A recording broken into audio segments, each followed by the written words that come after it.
WrestleGeddon podcast. The WrestleGeddon podcast.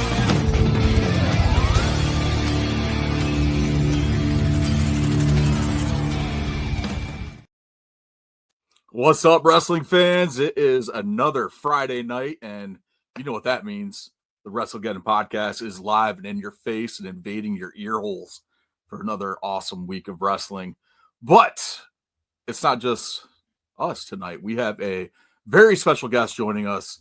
He is the Barker of the Bazaar, Rika Wildleee, and he's here live in the flesh, in living color.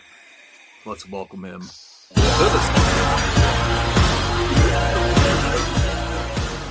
stoked. Rika, how you doing? I'm doing great. Thank you for having me on the podcast. I've been looking forward to it since we first talked, and now tonight is the night we get to make the lights bright.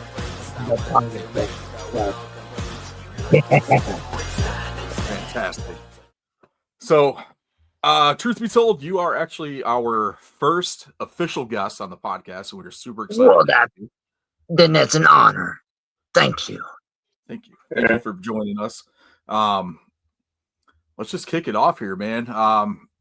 So obviously, there's that technical difficulties again. So, okay, here we go.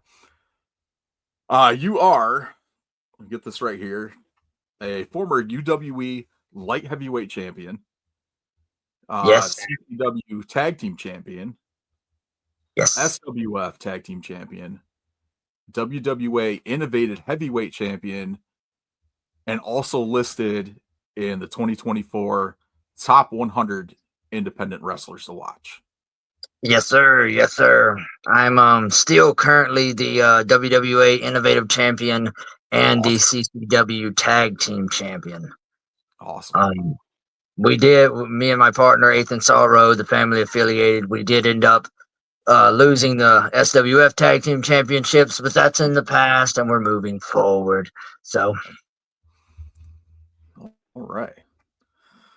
Yeah. Awesome stuff. So, general questions. I'm sure you get these a lot, but what initially drew you to professional wrestling? Well, just like any other, I guess, wrestling fan, I was a young kid and this was in the late 90s era, so the Attitude Era, and the early 2000s, and you see all these flamboyant characters and things like that, the Kanes, the Undertakers, the Hardy Boys, the Rock, Stone Cold, so on and so forth. And I was never really into superheroes as much as the other kids my age.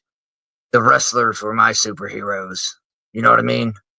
Know what you mean? And, that's the same with us. Yeah, and I mean, growing up, being that kid who was really focused on wrestling more than the Batmans and Supermans and Spider-Mans. Not that I don't enjoy those, those are classics, but seeing these real life men every single week coming out there and watching their careers develop and watching everything that they do every single week and seeing them actually progress in storylines and throughout their career, I found an escape at an early age to where the rest of the world didn't exist. No matter what was going on at home, no matter what was happening at school or whatever, I could get lost for that short amount of time each week with these wrestlers, and it became a safe haven for me, Absolutely. And that is what drew me to it initially. And I was 8 years old at the time, and I know a lot of people was like, 8 years old, can't be that stressed, but life, you know what I mean? But yeah. So things happening at home and all this other kind of crazy stuff happening, I found a piece of solitude in a world that I didn't know priorly exist. And that's what initially captivated me into wanting to become a professional wrestler. Awesome. And you touched on something that hit kind of home, because you're saying, 8 years old, like what type of stuff could you be going through? kids go through a lot of stuff. Like It's you very, just don't know true. It's exactly very, as kids very what we go through. Like I started watching wrestling when I was 4. And it wasn't really like there were some rough patches. Like my parents got divorced when I was like in my early teens, so wrestling was my escape for that. right, Um, right. and even anytime I had some issues or something, that's what I did. I watched wrestling. I played video games, which were 90% of the time wrestling video games. Uh, Right. but it was Same. always some kind of escape for me to help me, kind of reel in my sanity as I slowly lose my sanity. 100% agree. Watching my favorite guys, lose every week or, get beat down. And it's just one of those things where you get lost in the story, you get lost in the characters. And it's one of those things that Right. holds you in and hold you pretty much captive for the rest of your life. And see, I didn't realize that it was happening at the time I was using it as that much of a positive escape. But as I got older and I look back and I'm like, the reason I made it through this situation or that situation and it didn't beat me down is because I had wrestling to fall back on. Yeah. And as I grew up and I was 30 years old when I went to the actual wrestling training academy and went and got my license and all that stuff. I'm from Louisiana, and I went through the United Wrestling Entertainment Academy in Central Louisiana, and I wanted to be able to give another child that may be going through whatever they may be going through that little piece of peace, that little piece of escape. Yeah. And You know, that's just awesome. Because as Carl and I are both parents, and we see some of the stuff that our kids go through and how they gravitate towards certain things, and then you right? you want that to be like the best experience for them because that's like their clutch, their crutch, or their safe space. For sure, Um, for I sure. try to get them into wrestling, but my kids are like, "Nah, we're good." So it's like you guys suck. For each their own. I mean, But, I get it. My son's 17, and he's to the age now to where he could he was in it when he was younger. I made him the trampoline wrestling ring and all that kind of stuff. We played in the yard and things, but as he grew up, he got more into chasing girls and skateboarding and stuff like that, which most teenagers do. And he still talks about wanting to do it one day, but I told him recently that I would rather him go and chase his own dream than do it because he thinks I want him to. Yeah. Don't chase my dream for your own. If you get into wrestling, that'd be amazing. I'd be more than just over the moon happy about that, but don't do it because I'm doing Yep. it. Yeah. Oh, and if he does decide to do it, you got another tag team partner. Oh, no doubt. That at least once before I retire, I have to make that happen. Absolutely. You mentioned like Kane, Undertaker, all those guys. Like, who were some of your biggest influences into wanting to get into the world of professional wrestling? Well, style wise, one of my biggest influences was Eddie Guerrero. The GOAT.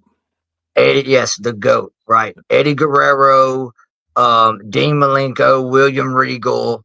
I like Rey Mysterio, which he's always been kind of, up there on my ranking list, but even like WCW Ray, things like that. I was always into the high flyers. I like the Hardy Boys. I was always into the high flyers and things, but as far as all around ability, it was always Eddie Guerrero, Chris Benoit, Dean Malenko, RVD, because they were technical, but they could still high fly. They were powerhouses when they needed to be. It was just overall a mix of everything that blended into this top tier talent that I aspired to be. You know what I mean? And I'll never be up there like them, don't get me wrong, but a lot of my moves and things are contributed to their styles, and that's where I got my style from. Awesome. That's cool. Like growing up, I idolized the Macho Man. He was like one of my like huge. The charisma of the Macho Man was if anything, it's the charisma. Yeah. It's the charisma. Yeah. These guys, Carl kind of gets on me every now and then because like my top three wrestlers are Macho Man, CM Punk, and the Hurricane. I love the Hurricane. Dude, yes. He's like, they're like, really, the Hurricane? I was like, yes, Shane Helms is awesome. Dude, when him and Rosie were doing the superhero and training stuff, bro, Yeah. oh my God, gold. Gold. Awesome stuff. Carl, you got any questions? I don't want to like hog up everything here. So. Yeah. First question is, what is a Taipei Lego match, and how does one find herself involved in that? Well, okay, so I'm the WWA Innovative Champion, and the Innovative Heavyweight Championship, every match has to have a stipulation. That's the point of it being innovative. Every match has some kind of stipulation to it, and it could be like when I won the title, I was in a Funhouse surprise match, which it was right before Christmas. It was like in between Halloween and Christmas, so they put like 30 different Christmas wrap gifts around the ring. That's awesome. And whatever you could get a hold of and open, you could use. Yeah, I mean, and there was all kinds of stuff in there. There was one box had cans of food in it for some ungodly reason, but it was just literally all kinds of stuff. And this past a couple weeks ago, I went against a guy named Warhammer, and this is all in Texas, in Lufkin, Texas. But for Warrior Wrestling Alliance in a hammer on a pole match, which he's a Viking. Warhammer is a Viking, and he has the big giant wooden super hammer that he carries around with him, and they put it on a pole, and that was the match we had, a hammer on a pole match. That definitely sounds a lot cooler than Judy Bagwell on a pole.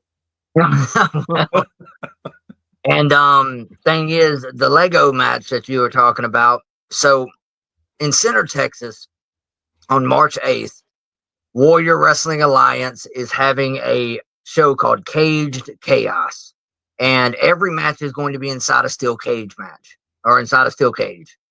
Awesome. And the Taipei Lego death match is, if you've ever seen the movie Kickboxer, okay, the Taipei death match is where they dip their hands in glue and tape and whatever and dip it in glass, and that's how they fight, right? We're doing it with Legos. Awesome. Oh, so I'd rather have the glass than the nails. That's what everybody keeps saying. But and the bad thing is the promoter, before I even won the championship, we were talking about crazy gimmick matches and stuff, and I was like, man, this match that I've always thought about, Taipei Lego match, hands taped up, glue the Legos on, whatever. I never thought he would actually use the idea. And then 4 or 5 months later, yeah, he's like, yeah, we're doing that. I'm like, oh, okay. That's awesome. Yeah, I like it. I like it. I like a good stipulation, and that's something we kind of miss out of some of the bigger wrestling organizations like WWE. They don't have too many like new innovative matches. Well, that's the deal. I know how much people enjoyed, like, say, the Hardcore Championship back in the day. That was, and they tried doing a little run with the 24/7, and that was all fun. But when it comes to independent stuff, you don't want to use something that's strictly hardcore matches or something like that, or weapons and all this kind of stuff. So for them to open up the Innovative Championship, which kind of sets everybody on the same playing field as far as anybody can be innovative if you're stuck in the right match. You kind of got to work outside your comfort zone to get over in whatever match you end up putting in. But that's why when I joined Warrior Wrestling Alliance, which I'm gonna throw a little backstory to Warrior Wrestling Alliance. It's based, this whole company, the ring that we wrestled in was actually Jason David Frank's ring. Oh wow. Yeah. Okay. The guy that runs this company was his understudy, basically. He was like his right-hand man at his karate dojo.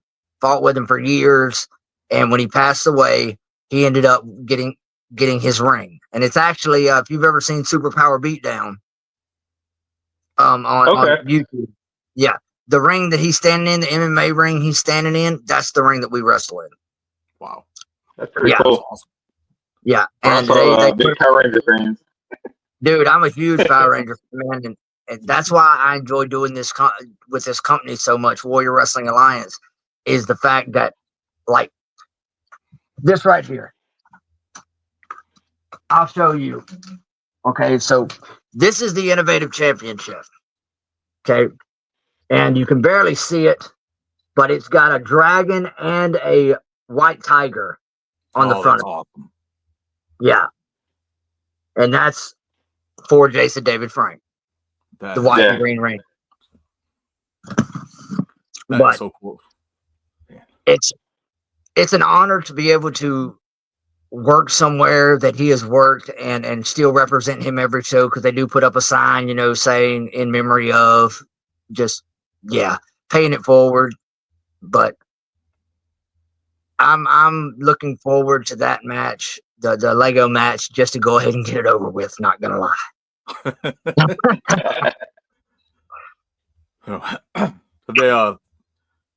I think you need to defend that title against Tommy Dreamer. Hey, look, I'll defend any title against Tommy Dreamer. Just to be able to go against Tommy Dreamer would be a dream. The whole innovative, Look, man. Kind of. A couple years back, I went and worked for JCW at the Gathering of the Juggalos. Yeah. And I met some amazing wrestlers there, like Necro Butcher and Madman Pondo and things like that. And these are guys that I've only seen on screen. Yeah. And to be able to work against people of that caliber would be just top notch, man. I'm still a fan at heart. I'll always be. We got Timmy Renz in the chat here, who likes the idea of you defending that title against Dreamer. Yes, that is actually my best friend. Awesome. Okay. Yes. He we've been doing a lot together. The Family Affiliated is the group that me and him, kind of co-created. Okay. Mm-hmm. Okay. So to give a little backstory to Rika, I started out doing promo battles on Facebook. If do you know what E-Feds are? Yeah. Okay. Yep. So Rika was a part of an E-Fed, and I started doing promos on Facebook just because wrestling at 30 years old kind of wasn't in the cards anymore. And the character came to be on screen, and then I ended up getting a call from Timmy while I was on my honeymoon in Cancun, Mexico. And he was like, a wrestling school just opened up the road. And I was like, well, if there was a wrestling school that opened up close by, I'd be the first person to know about it. And sure enough, it opened up, and me and 4 of the guys was the first class to go through it. And it's been blow and go ever since. That is awesome. It's pretty cool. Yep. It's been a crazy adventure. Yeah, I could imagine. Like, I so my nickname's the Heat. And it's like a funny story how we got here. My friend and I, we always want to be like professional wrestlers, as we do. But I'll tell you, I'm too damn lazy. Like, so. Honesty is the best policy, man. I told that to Hacksaw, and him and his wife just started busting up laughing. So, so I started out as like, yeah. So my friend's like, yeah. He's like, I'm gonna be because he went by Mad Master D, and I was like, you know what? I think you got Eddie Guerrero as Latino Heat, so I'll be Caucasian Heat. And so some of my coworkers found out about it, and they just kind of started calling me Heat, and that's where it all sucked from there. But like we we're such dumbasses. Like we walk around the damn mall with like the little foam kids title belts, tag team title belt, yeah, matching shirts. that's dope. 23, I mean, 20 some years old, walking around the mall. it's crazy, and not to break kayfabe or anything, but me and Timmy have been best friends since we were about 14 years old. Awesome. We're both 35. Okay. And we last weekend had our first official match against each other in front of an actual crowd, front of at an actual venue. And we've talked about this for years. And cool. it was like chills and full circle type stuff. That's like brother versus brother right there. Dude, it was. And you know, we're sitting in the back and we're just like, this is really happening. That's so cool. Yeah, it was an honor, man. Yeah. Awesome stuff. So how did you develop your persona? Well, so I'm a huge D&D fan. I've been playing D&D since I was a kid, off and on, and my best friends in high school, which I was going to welding classes at the time, and I made a bunch of throwing knives, and I could throw them at the wall and bounce them off and stick them in the opposite wall in the corner. And they ended up giving me the nickname Ricochet. Yeah, they just kept giving me the nickname Ricochet, and a handful of my friends, my close circle, called me that. And then when I got into D&D pretty heavy, that became my character name, Ricochet. And once I got into the wrestling stuff and the promo stuff, I was thinking of a name, and I was going to be Rika the Wild Card Lee, because my actual middle name is Lee. So I was going to be Rika the Wild Card Lee. But I looked up online, and then this is a note to any independent wrestler who's just coming in and trying to establish a gimmick and things. Do your research. Look up all you can on whatever name you're trying to go with and see how many of those style names are out there. Because when I looked up the wild card, there was about 8 million wild card this and the other. So it's like cowboy. Pretty damn much. And I ended up becoming Rika Wildleee. And the whole thing was a carnival barker anyway. Yeah. And it just Rika Wildleee, the barker of the bazaar. And Rika Wildleee is a very unique name, and I'm the first thing that pops up on Google, which is almost impossible to do. Absolutely. Yeah. So to establish that name and really build prestige on a gimmick that nobody else has had. And me and Timmy was talking about this the other day. You know, even though there's been people with the top hats and the tailcoats and things, when I first started, I didn't have any of the lights or anything like that. And I was going to work these kind of smaller venues and smaller shows and stuff. And the original company that I was working for, UWE, that was running shows, they had an entranceway with lights and the fog machine and the whole nine, you know? Yeah. And when I branched out and started working these smaller companies that just was kind of putting a ring up in a, you know, Boys and Girls Club or wherever they could put one up and was like, yeah, we're having a show. They just had a curtain hung up. You know, there was no lights, there was no fog, there was no glitz and glamour. So I was like, instead of looking for the companies that have that, I'll just have my own and have my own glitz and glamour all the time, every time. Yeah. You know? And that's why I ended up incorporating all the lights and all the, like, I made, outside of my mask and my boots, I 100% created all my own gear from scratch. And it's because I wanted to make sure no matter what locker room I go into, nobody else has gear like mine. Yeah. It's 100%. It's definitely stands out. That's one of the first things I noticed while going through some of your uploads and stuff through like your social media is the whole like the gear and everything and how it's eye catching, it's unique. Well, that was the whole stick with being the one. I could go out there and have a banger match, or I could go out there and have a garbage match. And on the ride home, the people in the car are still going to be going, "Hey, that guy with the lights, that guy with the lights." Now, most people are billed when they come out and they're from whatever, from Milwaukee, from Texas, from wherever. I am billed from your town. I am Rika Wildleee from your town. Why am I from your town? Because that's what a carnival does. It goes from town to town to town to town. So no matter where I go, I'm from your town. All right. And not only is that, play into the character and in the background of the character, but it also it's an immediate hook. Now the fans are sitting there before I even hit the curtain, before I even walk out and they see the lights, they're going, from my town. Do I know this dude?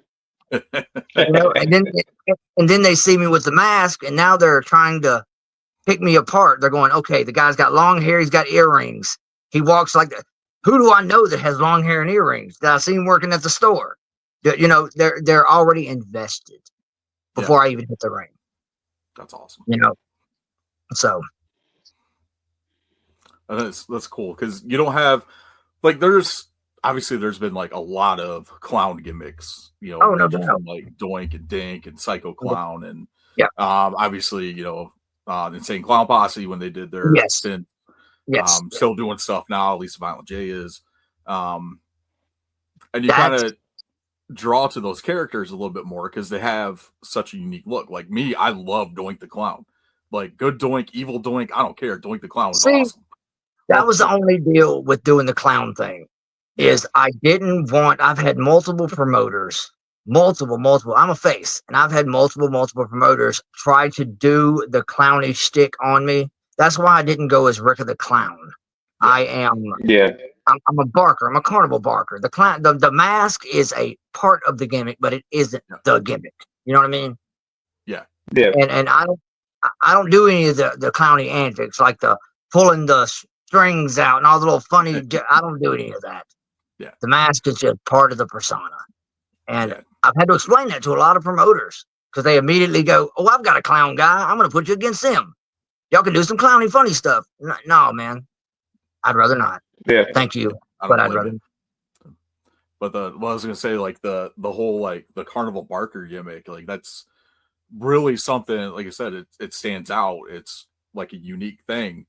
There's nobody that I've ever seen do this, and it's freaking amazing. It's a history lesson, man. Yeah. It's a history lesson. Every time I hit the ring, it's a history lesson. People nowadays in the business that we know and love of professional wrestling have no earthly idea, especially the younger generation, that it all started right here. Everything that we know and love of professional wrestling, the predetermined outcomes, the outlandish characters, everything that we know and love about professional wrestling as we know it today started at the carnival as an attraction. And that is what I wanted to bring back to the table. It's not only a persona, it's not only a gimmick, it's not only 15 or 20 minutes in the ring, it's a history lesson that people can really dig into to understand why they're loving this why they fell in love with professional wrestling. They don't even see it until it's explained to them. Yeah. And that's awesome. I love it.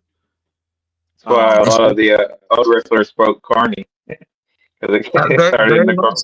Yeah.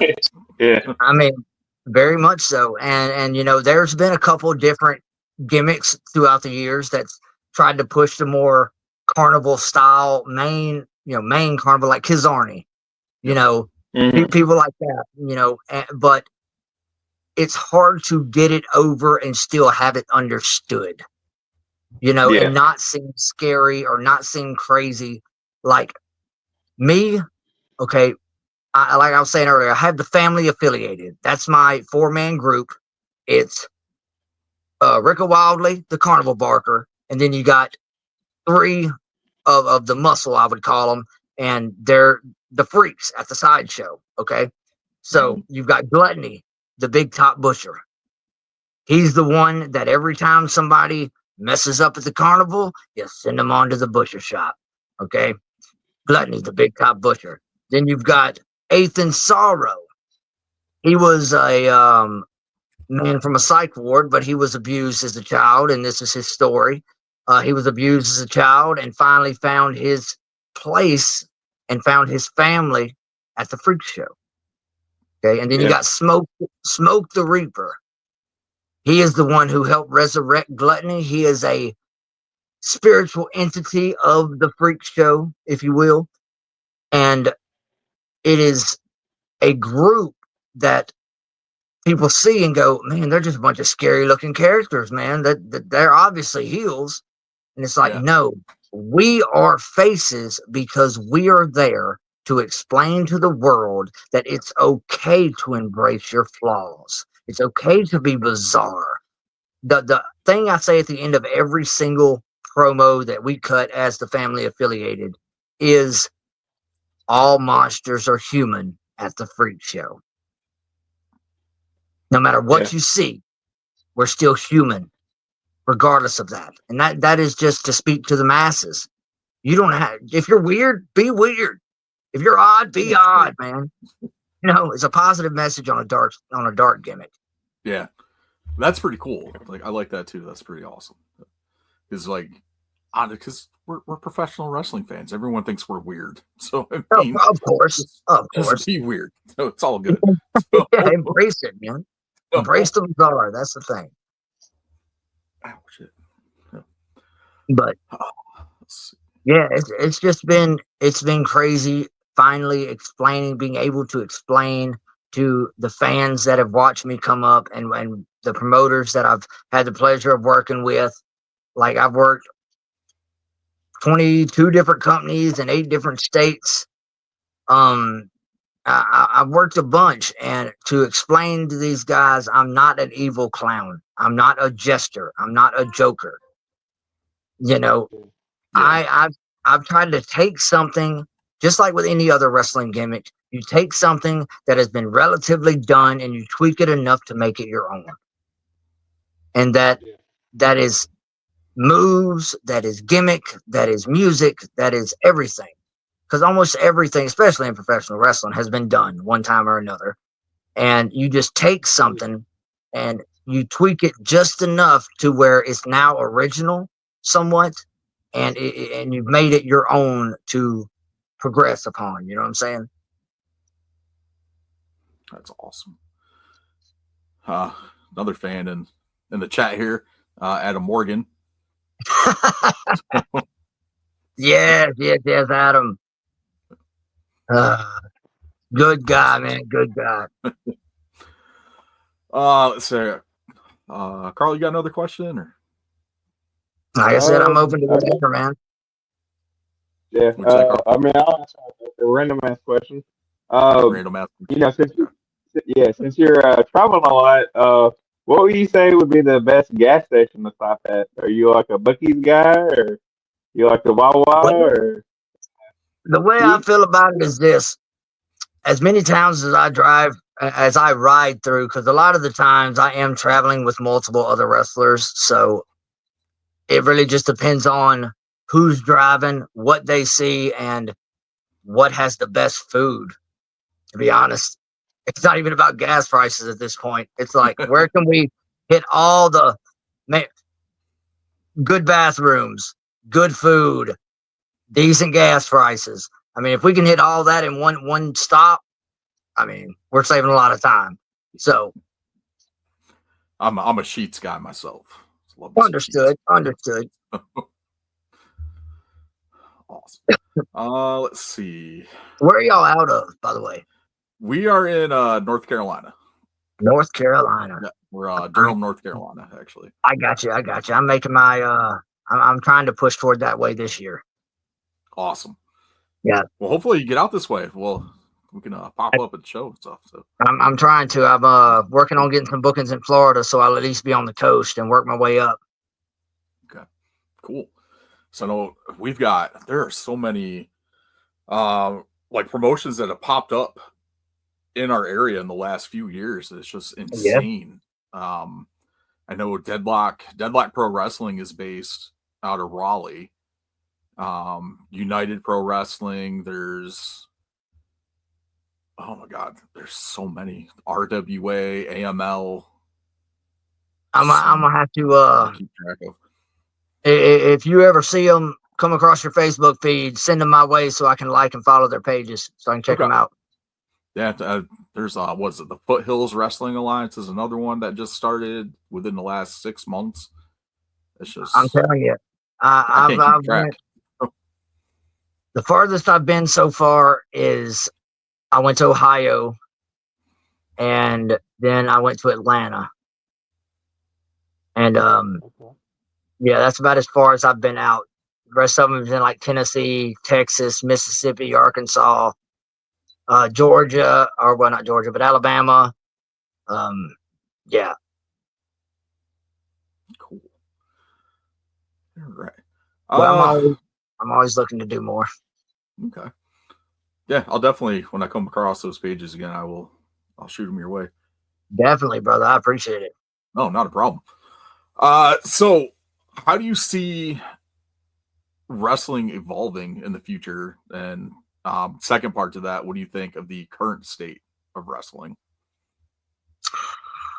I'm going to explain it like I've explained it to a lot of other people, and it's simple as this. When people our age and even before fell in love with wrestling, it's because wrestling, there wasn't a whole lot of wrestling. There was just a bunch of gimmicks. There was a bunch of characters. But nowadays it's polar opposite. Every other match is a spot fest, and there's not many characters. There's a lot of wrestling happening, but there's not many characters. It has become way more than a dance, or way more of a dance. Yeah. And I think in the current state of professional wrestling, there needs to be more Kanes, more Undertakers, more Mankinds, because this generation of wrestling fan has not seen anybody that doesn't look like a Joe Blow off the street who was just threw on some pads and got in the ring. And not knocking any of those, because a lot of them are super talented. But I'm going to use John Cena as an example. Very, very, very generic character. I mean, he's a great gimmick. I mean, as far as just being like the new modern day Hulk Hogan. Say your prayers, eat your vitamins. You know what I'm saying? Yeah. And I've always really dug John Cena stuff, but there's no pizzazz there. It's jeans, shorts, and a t-shirt and a hat. I mean, it's cookie cutter to me. Yeah. That is true. He was like the white rapper or whatever, but I mean, that's true. That's true. He was doing it. Kind of evolved into what he is now, where it's just But a lot of them are like that. I mean, back in the day, how many people went by generic names, like, let's say, a Seth Rollins, a Roman Reigns? I mean, back in the day, you had Crash Holly, you had Road Dogg, Badass Billy Gunn. Like, come on now. Nowadays, you don't have that. You've got regular sounding dudes. Not that they're not talented, but it just looks like you got a guy and he put on some tights and some pads and he went out there and put on a match. And they're trying to develop their pops and their fan base off of the crazy stunts, the crazy moves, the out of the blue, reversals and things like that. And they are awesome. But if you do them in every match, you're taken away from the entire show, because they don't mean anything when it means most. Yeah. But if you try to develop, if you try to develop, what is that? Tom Hope. Yes. says he sees your point about how plain Cena's character is, but he's made it work for how many years? I mean, not Obviously. saying it didn't work. Hulk Hogan's worked for years too. Yep. Just saying. And he says, do you think Cena could have been successful if he didn't hit that groove? No, because it was at a time. I don't think his gimmick would have lasted as long. It would have been like Undertaker swapping to the American Badass and then going back to the original Dead Man Undertaker. Because John Cena being the Thugonomics and then going to the John Cena we know now, he had to swap it up to be that guy in the swap from the rated R to the PG era. They needed that character. When that time came and they swapped from one to the other and it became more directed toward the children, Thugonomics wasn't that. John Cena now is definitely all about being the modern day Hulk Hogan. Say your prayers, eat your vitamins, be good, kids, never give up. Positivity, positivity, positivity. And it works. And it has worked. For a long time, dude's had an amazing career. Top-notch talent. But, I mean, the character itself, I give kudos to the man. He's literally almost done nothing. He's had 5 moves for 20 years, and he's made buku amount of money.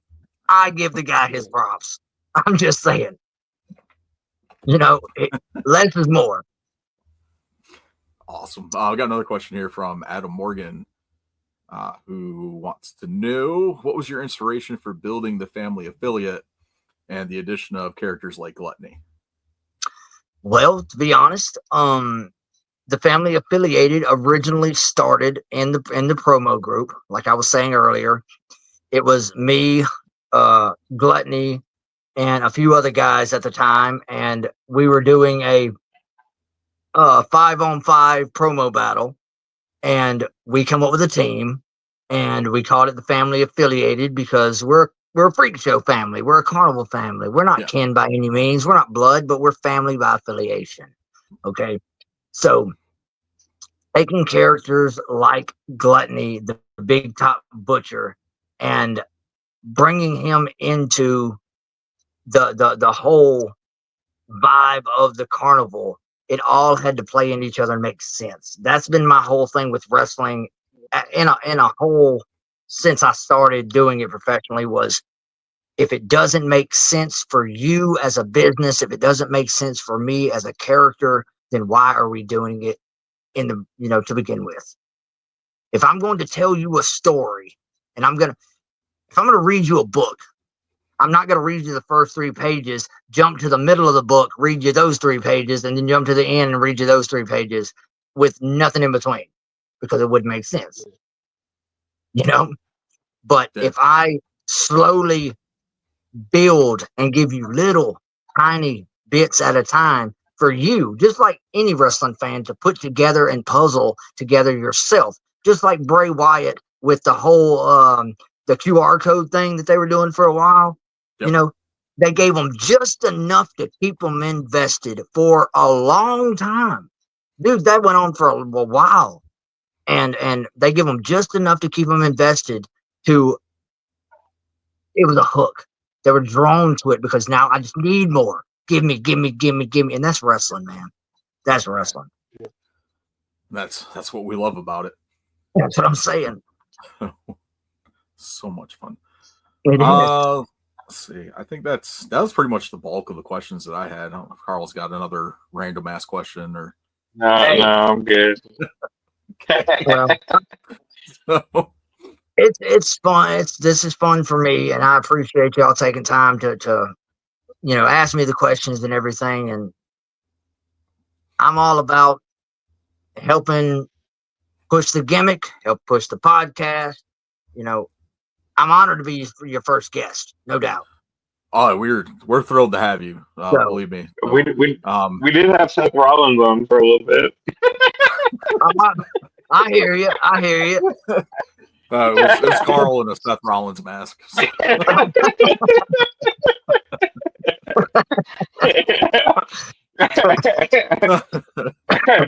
We found a Seth Rollins mask at Five Below, and I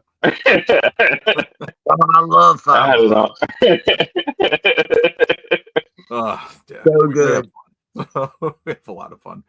But Well, you are welcome back anytime. thank you, Honestly, sir. we'd love to have you. So anytime you just want to pop in and chat, the link that I actually gave you is a standing link, so it actually links right into the studio Oh, sweet. that we have set Yeah, up. I'm So gonna save anytime that. you want to pop in, just go ahead. Sweet. So, I appreciate it, brother. And no problem. also, before I jump off here, please, everybody out there, follow my Facebook, Instagram, Absolutely. YouTube, TikTok, all of that stuff. It's all under Rika Wildlee. Um, the name stands on itself. Google the name, and all of my stuff pops up. I have a pro wrestling tee store with over 30 different designs that I've created for my t-shirts and merch and things like that. I appreciate each and every one of you for all your love and support and everything in between. And always remember, beyond the big time, the carnival awaits. Awesome. That's it.